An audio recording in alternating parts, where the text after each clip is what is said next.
പ്രവാചകൻ സല്ലല്ലാഹു അലൈഹി വസല്ലമ തങ്ങൾ പറയുകയാണ്, എന്റെ പ്രിയമുള്ള ചെറുപ്പക്കാരാ, എന്റെ പ്രിയപ്പെട്ട പെങ്ങളെ, അല്ലാഹുവിന്റെ പ്രവാചകൻ സല്ലല്ലാഹു അലൈഹി വസല്ലമ തങ്ങൾ പറയുകയാ, ജന്നാത്തുൽ ഫിർദൗസ് എന്ന സ്വർഗ്ഗം വേണോ? ജന്നാത്തുൽ ഫിർദൗസ് എന്ന സ്വർഗ്ഗം വേണോ? അല്ലാഹുവിന്റെ പ്രവാചകൻ പറയുന്നു, സഹാബാ ദൂ റഹ്മിൻ ഗഫൂർ. അല്ലാഹുവിന്റെ പ്രവാചകൻ പറയുന്ന മൂന്നാമത്തെ വിഭാഗം ഏതെന്നറിയുമോ? അത് കുടുംബ ബന്ധം ചേർക്കുന്നവരാ.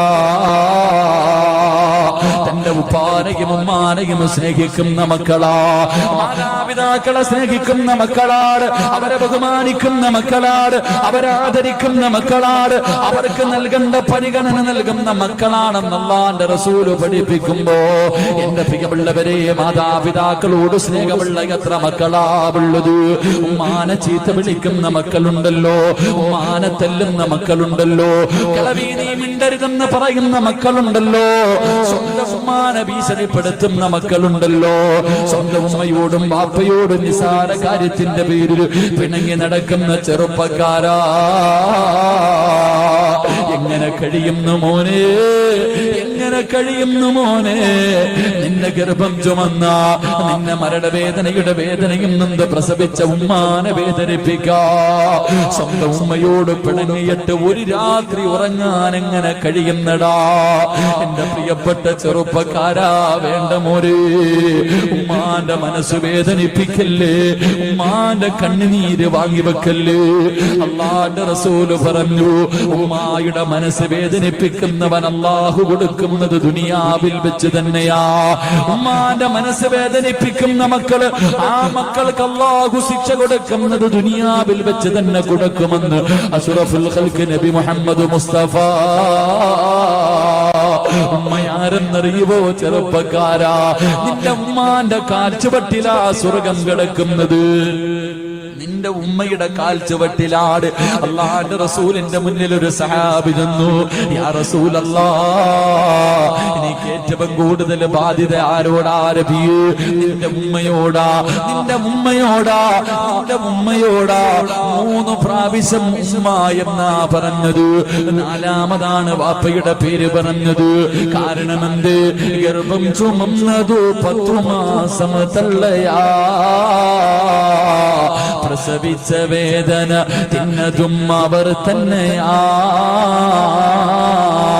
പാലൂട്ടി നിന്നെ വളർത്തലും അവരാണ്. ഈ 3 കാര്യം ഉപ്പയിൽ ഒഴിവാട്. ഗർഭം ചുമന്നത് ഉമ്മയാട്, നൊന്ത് പ്രസവിച്ചത് ഉമ്മയാട്, പാല് തന്നത് ഉമ്മയാട്. പടച്ചവനെ, നിന്റെ പ്രിയപ്പെട്ട ഉമ്മാനെ കുറിച്ച് നീ എപ്പോഴെങ്കിലും ഒന്ന് ചിന്തിക്കാറുണ്ടോ?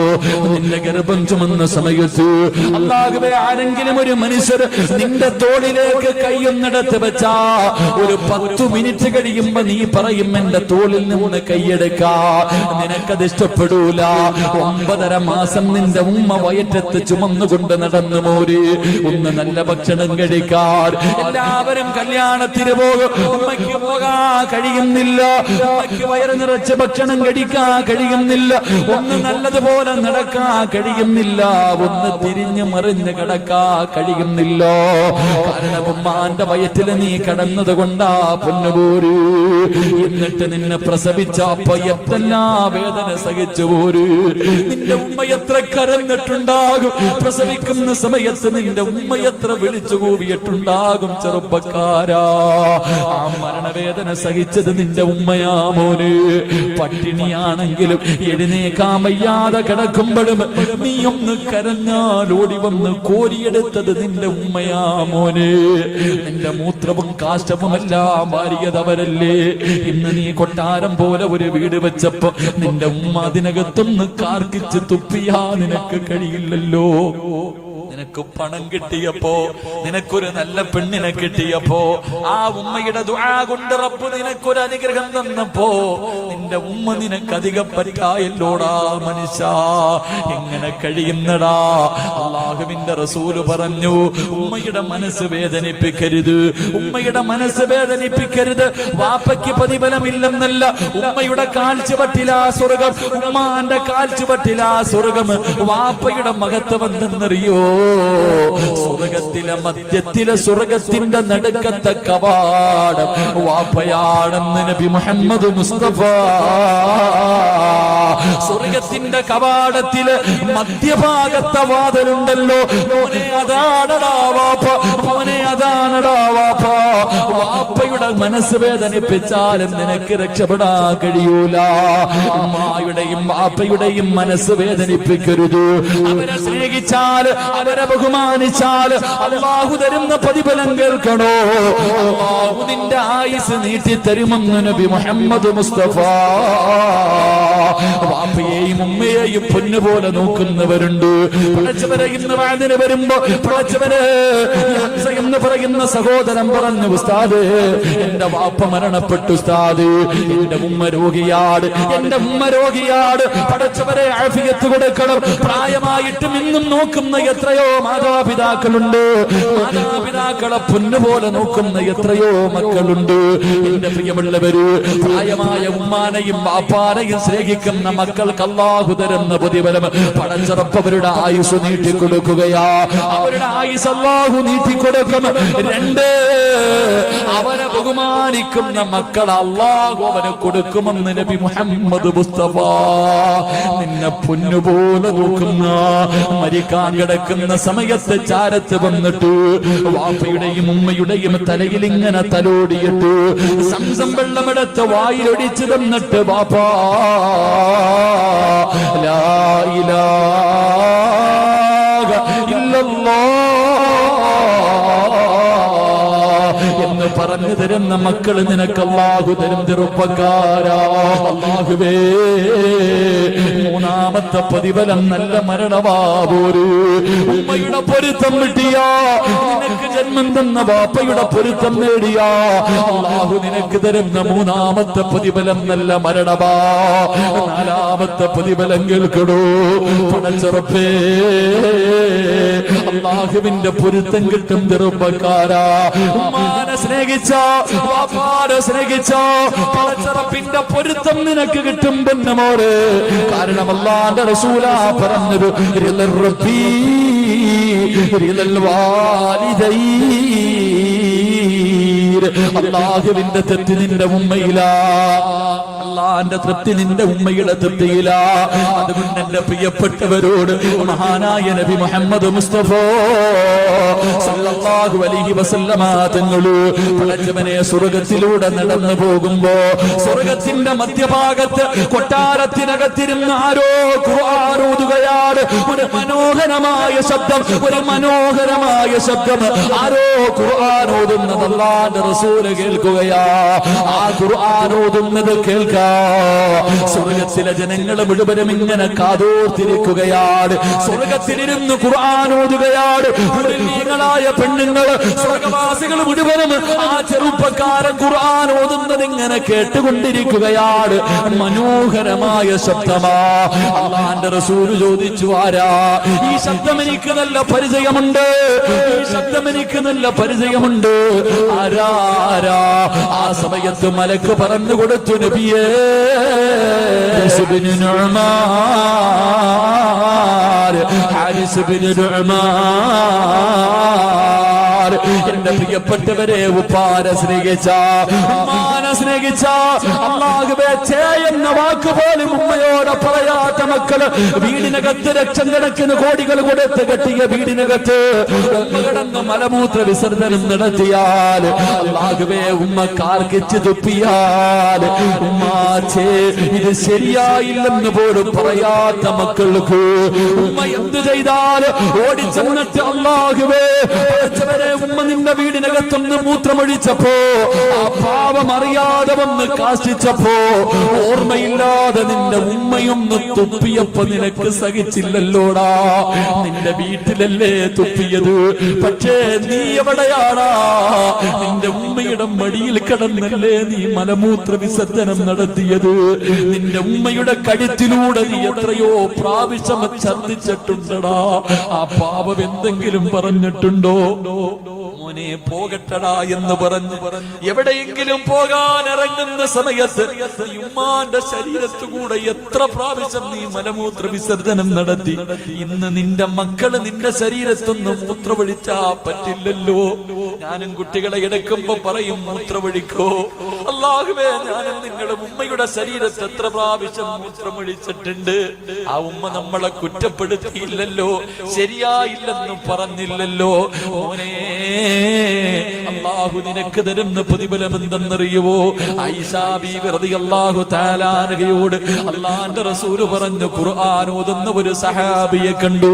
പടച്ച റബ്ബിന്റെ സ്വർഗ്ഗത്തിലിരുന്ന് ഖുർആൻ ഓതുന്ന സഹാബി. ആയിഷ ബീവി ചോദിച്ചു, നബിയേ, യാ റസൂലല്ലാഹ്, അല്ലാഹുവിന്റെ നബിയേ, ഈ പ്രതിഫലം കിട്ടാനുള്ള കാരണം എന്താ നബിയേ? അല്ലാഹുവിന്റെ റസൂൽ പറഞ്ഞു, കദാകൽ ബിർറു, ഉമ്മയ്ക്ക് ഗുണം ചെയ്തതിന് അല്ലാഹു കൊടുത്ത പ്രതിഫലവാ. ഉമ്മയ്ക്ക് ഗുണം ചെയ്തതിന് അല്ലാഹു കൊടുത്ത പ്രതിഫലവാ. അതുകൊണ്ട് എന്റെ പ്രിയപ്പെട്ട മക്കളെ, ഉമ്മാന്റെ മനസ്സ് വേദനിപ്പിച്ചാ നിന്റെ ആയുസ് കുറയും. ഒരു പെണ്ണുപിള്ള പറയുന്ന കേട്ട്, ഒരു പെണ്ണ് പറയുന്നത് കേട്ടിട്ട് നിന്റെ ഉമ്മയുടെ മനസ്സ് വേദനിപ്പിച്ചാ നിന്റെ ആയുസ് കുറഞ്ഞു പോകും. ചെറുപ്പക്കാരാ, എന്റെ പ്രിയപ്പെട്ട ഭാര്യമാര്, പടച്ചവനെ, ഭാര്യമാരാണ് എപ്പോഴും വഴക്കുണ്ടാക്കുന്നത്. ഉമ്മയെയും മകനെയും തെറ്റിപ്പിക്കുന്നതിൽ കൂടുതൽ പങ്ക് വഹിക്കുന്നത് ഭാര്യ. നിനക്കറിയാനിട്ടാ പെണ്ണ്, നിനക്കറിയാനിട്ടാ പെണ്ണ്, നിന്റെ ഭർത്താവിനെ ഉമ്മയിൽ നിന്ന് പിരിപ്പിച്ച നഷ്ടം നിനക്കാ പെങ്ങള്. നിനക്കാ മനുഷ്യനെ കൂടുതൽ കാലം കിട്ടൂല. എന്റെ പ്രിയമുള്ളവരെ, റസൂലുള്ള പറയുകയാ, ഉമ്മയുടെയും വാപ്പയുടെയും മനസ്സ് വേദനിപ്പിക്കുന്നവന്റെ ആയുസ് അല്ലാഹു കുറച്ച് കളയും. രണ്ട്, നീ നിന്റെ വാപ്പയോട് ചെയ്തതുപോലെ നിന്റെ മക്കളും നിന്നെ കരയിപ്പിക്കുമ്പോ ഒരു കരിവേപ്പിലയുടെ വില പോലും നിന്റെ മക്കള് നിനക്ക് തരൂല. സ്വന്തം വാപ്പാനെ അല്ലാഹുവേ വേദനിപ്പിക്കുന്ന മക്കളെ അല്ലാഹു നിനക്ക് തരുമെന്ന് നബി മുഹമ്മദ് മുസ്തഫ. മുഹമ്മദ് മുസ്തഫ, വാപ്പാ, നീ നിന്റെ ഉപ്പാനെയും ഉമ്മാനെയും വേദനിപ്പിച്ച വല്ലാഹി സത്യം നിന്റെ മക്കളും നിന്നെ വേദനിപ്പിക്കും. വാപ്പാ, പ്രായമാകുന്ന കാലത്ത് നിന്നെ വീട്ടിൽ നിന്ന് അടിച്ചിറക്കും. നിന്നെ കണ്ണുനീര് കുടിപ്പിക്കുന്ന മക്കള് അല്ലാഹു നിനക്ക് തരുമെന്ന് നബി മുഹമ്മദ് മുസ്തഫ. മൂന്നാമത്തെ പ്രതിഫലം കേൾക്കടോ, വാപ്പയുടെയും ഉമ്മയുടെയും കണ്ണ് നിറയിപ്പിക്കുന്നവൻ അല്ലാഹു കൊടുക്കുന്ന ശിക്ഷ കേട്ടടോ. എന്റെ പ്രിയപ്പെട്ട ചെറുപ്പക്കാരാ, ഉമ്മ ഒരു സ്ഥലത്തേക്ക് പോകല്ലേ എന്ന് പറഞ്ഞാ പോകല്ലേ മോര്. ഉമ്മ പോകണ്ടെന്ന് പറഞ്ഞാ പോകണ്ട. പിന്നെയും നീ ഇറങ്ങിപ്പോയാ അല്ലാഹു നിനക്ക് തരുന്ന ശിക്ഷ കേൾക്കണോ. മഹാനായ ഫളിൽ എന്ന് പറയുന്ന ഒരു ചെറുപ്പക്കാരനുണ്ടായിരുന്നു. ഈ ചരിത്രം ഈ പാതിരാത്രി ഒരുമിച്ച് കൂടി യുവത്വത്തിനുള്ളതാ. മറക്കല്ലേ മോര്. കരിമ്പാറയിൽ എഴുതി വെച്ചതുപോലെ നിന്റെ ഹൃദയത്തിൽ എഴുതി വെച്ചോ. അല്ലാഹുവിന്റെ റസൂല് പറയുകയാ, ഫളിൽ എന്ന് പറയുന്ന ഒരു ചെറുപ്പക്കാരനുണ്ടായിരുന്നു. വാപ്പ മരണപ്പെട്ടു പോയി, ഉമ്മ മറ്റൊരു വിവാഹം കഴിച്ചില്ല. പൊന്നുമോന് വേണ്ടിയാ ജീവിക്കുന്നത്. ഇന്നും അതുപോലെ എത്രയോ ഉമ്മമാരുണ്ട്. വിവാഹം കഴിക്കാൻ അവസരമുണ്ടായിട്ട് ഞാൻ പെണ്ണ് കെട്ടിയ എന്റെ മക്കൾ അയാള് സ്നേഹിക്കത്തില്ലല്ലോ. പടച്ചവരെ, എന്നിട്ട് പോലും വിവാഹം കഴിക്കാതെ മക്കൾക്ക് വേണ്ടി ജീവിക്കുന്ന ഉമ്മമാര്. ഫളിൽ എന്ന് പറയുന്ന ചെറുപ്പക്കാർ കൂട്ടുകാര് മുഴുവനും ഒരിക്കൽ പറഞ്ഞു, ഫളിലേ, ഞങ്ങളെല്ലാവരും കഅബ കാണാൻ പോകുകയാ, നീയും കൂടെ വരുന്നു. ഫളിലേ, ഞങ്ങളൊക്കെ ഉംറയ്ക്ക് പോകുകയാ, നീ വരുന്നു. ഫളിൽ എന്ന ചെറുപ്പക്കാരൻ പറഞ്ഞു, എന്റെ ഉമ്മാനോട് ചോദിക്കാതെ ഞാൻ വരൂല, എന്റെ ഉമ്മയോട് ചോദിക്കാതെ ഞാൻ വരൂല. ഫളിൽ എന്ന ചെറുപ്പക്കാരൻ ചെന്നിട്ട് പ്രായമായ ഉമ്മയോട് ചോദിച്ചു, ഉമ്മ, എല്ലാരും ഉംറയ്ക്ക് പോകുന്നു, ഞാൻ കൂടെ കൂടെ പോകട്ടെ ഉമ്മ, ഞാൻ ഇന്ന് വരെ മക്ക കണ്ടിട്ടില്ല ഉമ്മ. ഉമ്മ പറഞ്ഞു മോനെ നീ പോയാ എനിക്കാരുമില്ലടാ പതില്, നീ പോയാ എന്നെ ആര് നോക്കും പതില്, എന്റെ പൊന്നുമോ പോകണ്ട എന്ന് ഉമ്മ പറയുകയാ. പതിലെന്ന് പറയുന്ന ചെറുപ്പക്കാരൻ കൂട്ടുകാരുടെ അടുക്കൽ ചെന്നിട്ട് പറഞ്ഞു എന്റെ ഉമ്മ എനിക്ക് അനുവാദം തന്നില്ല. കൂട്ടുകാര് മുഴുവനും കളിയാക്കി, എടാ കറങ്ങാനല്ല വിളിച്ചത്, എടാ അല്ലാഹുവിന്റെ കഅബ കാണാനാ വിളിച്ചത്, എന്നിട്ട് പോലും നിന്റെ ഉമ്മ നിനക്ക് അനുവാദം തരുന്നില്ലല്ലോ. കൂട്ടുകാര് മുഴുവനും കളിയാക്കിയിട്ട് മക്കയിലേക്ക് പോകുകയാണ്. പതിനെന്ന് പറയുന്ന ചെറുപ്പക്കാർ വീണ്ടും ചെന്നിട്ട് ഉമ്മയോട് ചോദിച്ചു, ഉമ്മ ഞാൻ പോകട്ടെ ഉമ്മ? വേണ്ടടാ പൊന്നുമോനെ. ആ ചെറുപ്പക്കാരന് വല്ലാത്ത ദേഷ്യം തോന്നി. ഉമ്മയുടെ അനുവാദത്തിന് കാത്തു നിന്നില്ല. പടച്ചവരെ, മക്ക എന്ന് പറയുന്ന പരിശുദ്ധമായ കഅബ കാണാ ഉമ്മയുടെ മനസ്സ് വേദനിപ്പിച്ചിട്ടിറങ്ങി പോവുകയാ. ഉമ്മയുടെ മനസ്സ് വേദനിപ്പിച്ചിട്ടിറങ്ങി പോവുകയാ. പടച്ചവനെ, നടന്നു പോകുമ്പോ മനസ്സിന്റെ ഉള്ളിൽ സമാധാനമില്ല, ഉമ്മയുടെ പൊരുത്തവുമില്ല, കൂട്ടുകാരുടെ കൂടെ എത്താനും കഴിയുന്നില്ല. അതിലെന്ന് പറയുന്ന ചെറുപ്പക്കാർ മനസ്സിന് സമാധാനമില്ലാതെ നടന്നു പോകുമ്പോ അവിടുന്ന് ചിന്തിച്ചു, അല്ലാ ഒന്ന് പള്ളിയിൽ കയറി നിസ്കരിക്കാമല്ലോ, അല്ലാ നിസ്കരിച്ചാ മനസമാധാനം കിട്ടുമല്ലോ, നിസ്കരിച്ചാ മനസമാധാനം കിട്ടുമല്ലോ. പതിനെന്ന് പറയുന്ന ചെറുപ്പക്കാർ ഒന്നുമെടുത്ത് പള്ളിക്കകത്ത് കയറി നിസ്കരിച്ചു കൊണ്ടിരിക്കുമ്പോ നാട്ടുകാര് മുഴുവനും പള്ളിയിലേക്ക് ഓടുകയാണ്. നാട്ടുകാര് മുഴുവനും പള്ളിയിലേക്ക് ഓടി വരികയാ. കാരണം എന്തെന്നറിയുമോ? ആ നാട്ടില് വലിയ ഒരു കൊള്ള നടന്നു, ഒരു മോഷണം നടന്നു. മോഷ്ടിച്ചവൻ ഓടിയത് പള്ളിയുടെ ഭാഗത്തേക്കാണ്. കള്ളനെ പിടിക്കാൻ എല്ലാവരും ഓടി വരുമ്പോ അതിലെന്ന് പറയുന്ന ചെറുപ്പക്കാരൻ പള്ളിക്കകത്ത് നിൽക്കുകയാ. അവനാണ് കള്ളനെന്ന് കരുതിയിട്ട് നാട്ടുകാര് മുഴുവനും പിടിച്ചു കെട്ടുകയാണ്. നാട്ടുകാര് മുഴുവനും പിടിച്ചു കെട്ടുകയാണ്. എല്ലാവരും ഫളിലിനെ തല്ലുകയാ, എല്ലാവരും ഫളിലിനെ തല്ലുകയാ. പടച്ചവരെ, എന്നിട്ട് കൊടുത്ത ശിക്ഷ എന്തെന്നറിയോ? അവന്റെ രണ്ട് കൈയും വെട്ടിമുറിക്കുകയാ. ഇവനിനി ഒരിക്കലും മോഷണം നടത്തരുത്. രണ്ട് കൈയും വെട്ടിമുറിച്ചു, രണ്ട് കാലും വെട്ടിമുറിച്ചു. അവന്റെ രണ്ട് കണ്ണുകളും ചൂട് നടക്കുകയാ. എന്നിട്ടൊരു കമ്പിന്റെ മുകളിൽ കെട്ടിയിട്ട് എല്ലാവരും കളിയാക്കിക്കൊണ്ടവനെ കള്ള എന്ന് വിളിക്കുമ്പോ അവിടുന്ന് കരഞ്ഞുകൊണ്ട് പറഞ്ഞു, എന്നെ കള്ള എന്ന് വിളിക്കല്ലേ, എന്നെ കള്ള എന്ന് വിളിക്കല്ലേ. എന്റെ ഉമ്മയുടെ മനസ്സ് വേദനിപ്പിച്ചതിന് അല്ലാഹു എനിക്ക് തന്ന ശിക്ഷയാ. എന്റെ ഉമ്മയുടെ കണ്ണ് നിറയിപ്പിച്ചതിന് പടച്ചറപ്പെനിക്ക് തന്ന ശിക്ഷയാ. കയ്യും കാലും വെട്ടിമുറിച്ച് കണ്ണും ചൂടുന്നെടുത്തിട്ട് അല്ലാഹുവേ വഴിയിൽ കൊണ്ട് വലിച്ചെറിയുമ്പോ എന്ന് പറയുന്ന ചെറുപ്പക്കാരൻ കടന്ന് യാചിക്കുകയാ, ആരെങ്കിലും എന്റെ ഉമ്മയുടെ മുന്നിൽ എന്നെ ഒന്ന് കൊണ്ടുപോകുമോ? എന്റെ ഉമ്മയുടെ കാലിൽ പിടിച്ച് പൊരുത്തം ചോദിക്കാരാ. എന്റെ ഉമ്മയോടൊന്ന് മരിക്കുന്നതിന് മുമ്പേ പൊരുത്തം ചോദിക്കാരാ. എന്റെ ദുനിയാവും പോയി എന്റെ ആഖിറവും കൂടെ നഷ്ടപ്പെടുത്തല്ലോ. തെരുവിൽ കിടന്ന് മരണത്തോട് മല്ലടിക്കുമ്പോ അല്ലാഹുവേ ഫളിലെന്ന ചെറുപ്പക്കാരൻ കിടന്ന് യാചിക്കുകയാണ്. ഏതോ വഴിയാത്രക്കാര് പറഞ്ഞ അടയാളം വെച്ചൊരു വീടിന്റെ മുന്നിൽ കൊണ്ടുവച്ചു, ഒരു വീടിന്റെ മുന്നിൽ കൊണ്ടുവച്ചു. അല്ലാഹുവേ, വാതില് തുറന്നൊരു പ്രായമുള്ള ഉമ്മ ഇറക്കി വന്നു. വാതില് തുറന്നൊരു പ്രായമുള്ള ഉമ്മ ഇറങ്ങി വന്നു. കൊണ്ടുപോയവർ ചോദിച്ചു, ഈ കിടക്കുന്ന പയ്യനെ അറിയുമോ? ഈ കിടക്കുന്ന മനുഷ്യനെ അറിയുമോ? ഉമ്മ നോക്കിയപ്പോ കൈയില്ല, കണ്ണില്ല, കാലില്ല, രക്തത്തിൽ കുളിച്ചു കിടന്ന് മരണത്തോട് മല്ലടിക്കുന്ന ഒരു ചെറുപ്പക്കാരൻ. ഉമ്മയ്ക്ക് മനസ്സിലായില്ല തന്റെ പൊന്നാര മകനാണെന്ന് മനസ്സിലായില്ല. ഉമ്മ പറഞ്ഞു, എനിക്കറിയില്ല. ഉമ്മ പറഞ്ഞു, എനിക്കറിയില്ല. ഉമ്മയുടെ ശബ്ദമങ്ങ് കേൾക്കുമ്പോ ഫളിലെന്ന ചെറുപ്പക്കാരൻ വിളിക്കുന്നു, ഉമ്മ ഞാനാ ഉമ്മ, നിങ്ങളുടെ നിങ്ങളുടെ മനസ്സ് വേദനിപ്പിച്ചിട്ട് അല്ലാഹുവിന്റെ കഅബ കാണാൻ പോയ ഫളിലാ ഉമ്മ, എനിക്ക് അല്ലാഹു തന്ന ശിക്ഷയാ ഉമ്മ. എന്റെ പ്രിയപ്പെട്ട പൊന്നാര മകനെ എടുത്ത് മടിത്തട്ടിൽ പിടിച്ചിട്ട് അല്ലാഹുവേ ആ ഉമ്മ കരയുകയാ.